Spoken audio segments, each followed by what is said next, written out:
یہ سوال اس وقت ویلڈ ہوتا ہے جب اللہ تعالیٰ جو ہے وہ نبیوں کو نہیں بھیجتے اور ان کو مکلف بھی بناتے.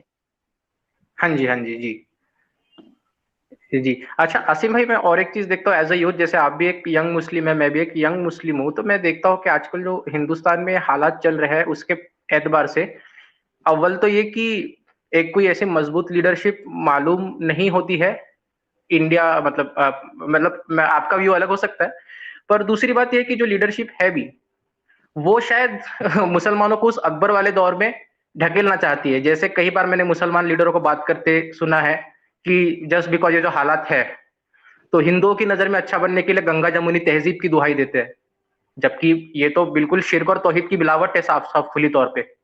دوسری بات، پھر یہ ماڈرن جیسے سیکولرزم جیسے چیزوں کا حوالہ دیتے ہیں، جبکہ اسلام تو کہتا ہے کہ ان دین عند اللہ الاسلام، کہ اللہ تعالیٰ کے نزدیک ایک ہی دین مقبول ہے، وہ ہے اسلام.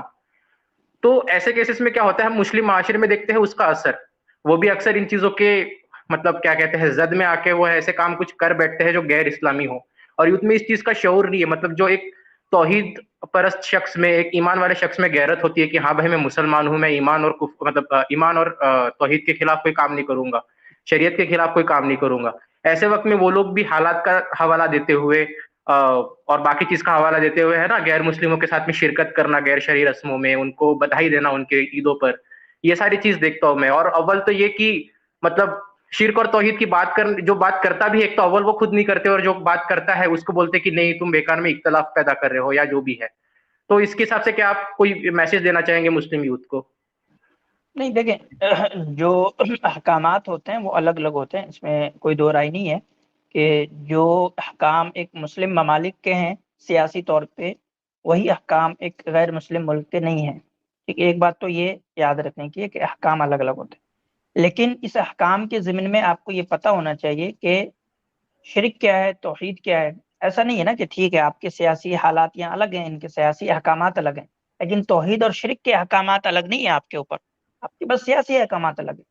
ٹھیک ہے، جی توحید اور شرک کے اندر تو کسی طرح کی کوئی لچک نہیں ہے. اگر آپ لچک دکھاتے ہیں تو مطلب پھر آپ کے ایمان کا خطرہ ہے. اگر آپ توحید اور شرک میں کوئی لچک دکھاتے ہیں اور وہ بھی اس وقت جانتے بوجھتے دکھاتے ہیں تو پھر تو یہ بہت پرابلمٹک ہے.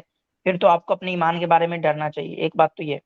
دوسری بات یہ ہے کہ جو سیاسی لیڈرشپ کی بات آپ نے کی، تو وہ دیکھیں وہ قوم سے ہی اٹھ کے آتی ہے، تو قوم کے اندر ابھی وہ سیاسی شعور نہیں ہے جو مسلمانوں کے اندر وہ ایک لیڈرشپ کی کوالٹی پیدا کرے. یہ وقت درکار ہے، اس کے لیے وقت چاہیے. انشاءاللہ دھیرے دھیرے ہو جائے گا، ہو رہا ہے دھیرے دھیرے، تھوڑی سا شعور پیدا ہو رہا ہے، سیاسی طور پہ بھی ہو رہا ہے. لیکن اس سے زیادہ ضروری کام یہ ہے کہ مسلمان جو ہے وہ اپنے دین کو دین کی طرح لیں.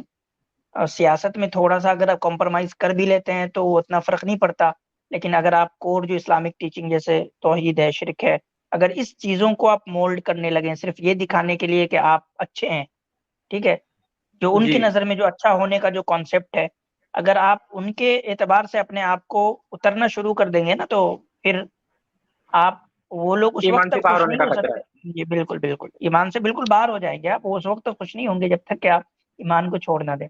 تو خواہ اس چکر میں نہ پڑیں کہ مجھے سب کو خوش کرنا ہے. آپ سب کو خوش کر بھی نہیں سکتے. ٹھیک ہے، آپ جو ہے اپنے رب کو جی راضی کریں، رب کو خوش کریں، لیکن اور ساتھ میں جو ہے وہ چیزوں کو جانے بھی کہ آپ ایک مسلم ملک میں نہیں رہتے، تو آپ کے یہاں سیاسی احکام کیا ہیں وہ بھی جاننا ضروری ہے. ٹھیک ہے، بہت جی جی جی. جزاک اللہ خیر، جزاک اللہ خیر. شکریہ.